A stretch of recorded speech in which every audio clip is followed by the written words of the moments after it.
Actually working for one of the process called Primus can name it, but there are so many AI platforms in the market who will help you to get database. They will help you to scrap the database. You name it, you get it. CEO is not chief executive officer, it is chief everything officer. Absolutely. You have to do everything from the ground up. Absolutely. So hello everyone, this is your host and host Hari Nasrikar, and I'm super excited to announce our today's guest, Mr. Hemant Gali, an Indian entrepreneur who is the founder of the award-winning lead generation company We Connect IDs, which is based out of Pune, Dubai, and USA. So yeah, let's hear his journey from the man himself. Thank you so much, Harry. Thank you for inviting me on your podcast. It's an honor. I have been looking forward to this since a long time, and today is the day. Yeah. Yep. Yeah, so let's dive deep into the questions. How did your sales and marketing journey begin? I was actually working with Gensar Technologies in 2008. It was a BPO, and I was actually working for one of the process called Primus Canada, and we were doing B2C sales there. And then I got the opportunity to work with BPL Bots as a field sales guy. But then technology, was actually coming in India as well, and I got the opportunity to work with a similar company like We Connect IDs in 2009. So I thought of taking that opportunity, and that's how actually the sales journey started. Oh, yeah, that's cool. And yeah, as a lead generation agency owner, what is the most common business mistake you see businesses make when it comes to lead generation? So, if I talk about lead generation, I have seen many young entrepreneurs these days. They have been outsourcing their sales part to a company like We Connect IDs, but then they have the expectations right from the first day itself.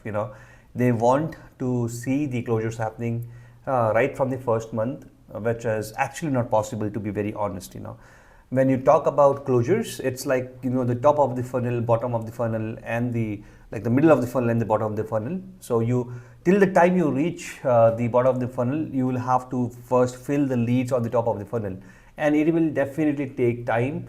And patience is a key. Without patience, you cannot achieve anything. So this is my message to all the young entrepreneurs.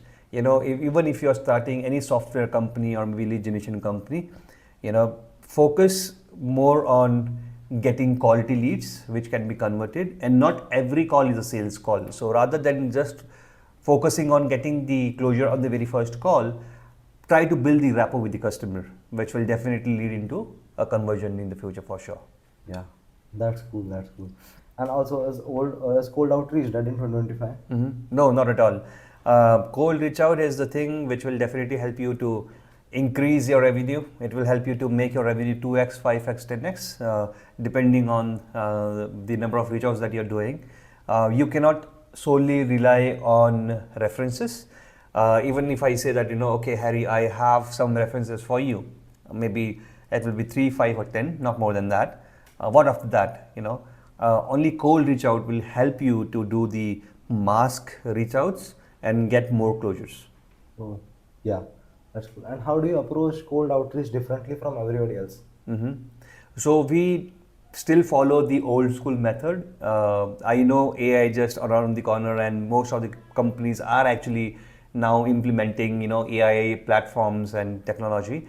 But I believe human touch is very important in sales. It will definitely help you to automate your process, but it won't help you to maybe grow your business, because I being the vendor and you being the client, if I automate everything, you will feel there is no one, no human that I'm talking to, and maybe you will think twice before giving the business to me. So the human touch is still needed. So yeah, definitely. Yeah, that's cool. And this is completely an optional question. You can skip it if you want. If someone had to start a lead generation agency from scratch with no money, then how should they do it? Quality is something that they should focus on. And when I say quality, you will have to maybe get few customers on board who will be on the free version. They won't be paying a single penny to you, but then definitely you will have to maybe somewhere bring that confidence on the table. Work for the customer for free, but then show what value you're bringing for them. If you are able to do that, trust me, customer will give you more references, more business, and then that's how you grow. Oh, yeah. That's cool. Also, one tool, habit, or mindset that has made a huge difference in your sales journey. Absolutely.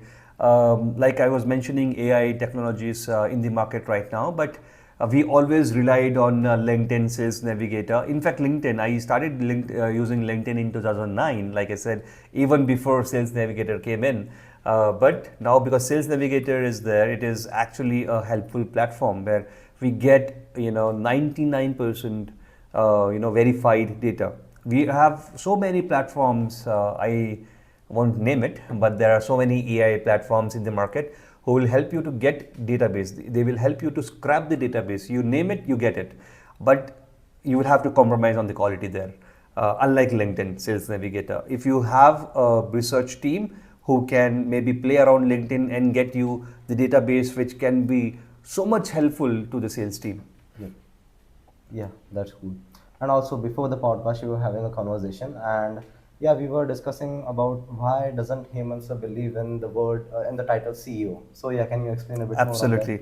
So I believe CEO, the word itself is a very fancy word for me. So the title CEO is not applicable for any startup owner, I believe. Okay, definitely if you are working in a big giant company or any enterprise level company, definitely you have this title CEO, which is a Chief Executive Officer, and you are just responsible to take board meetings and understand, the finances and business and everything. But in startup, you do everything, and you will have to do anything and everything. If you are coming with the mindset that you are the CEO, you will not be doing this thing, I am 100% sure that you will fail very quickly. When you run a startup, you can call yourself entrepreneur, you can call yourself founder, but you should not call, maybe you should refrain yourself calling a CEO, because I always address my team members as a colleague, not as an employee.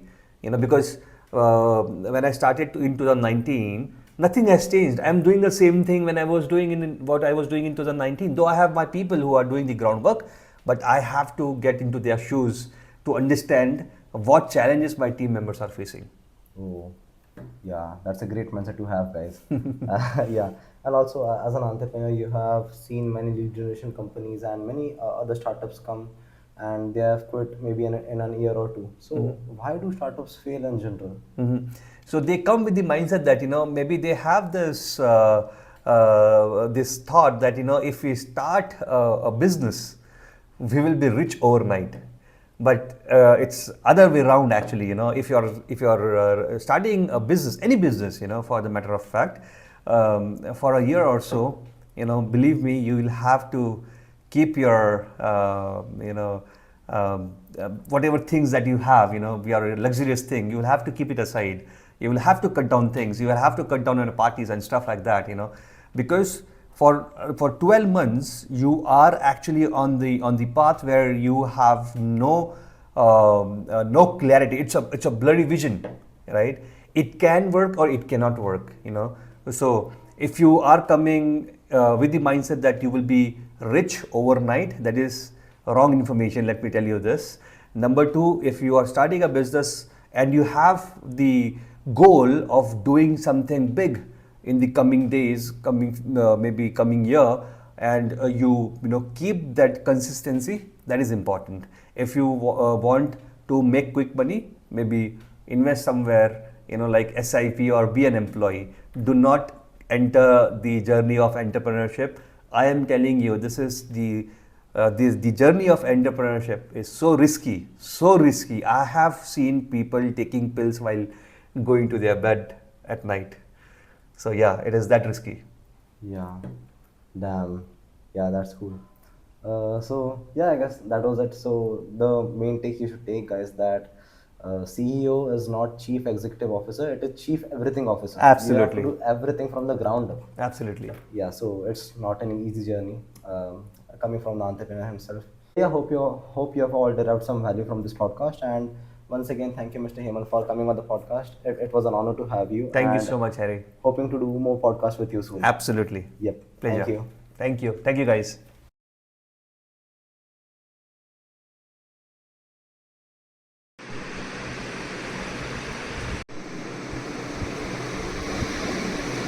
Thank you. Thank you, guys. डैम डैम डैम, बीच में माती खाया मैं, बीच में मेरे को डर माती का लग खाया। रहा था, पता है क्या? रिकॉर्डिंग तो मैंने चालू किया था ना, जब तुम बोलने लग गए थे ना, चालू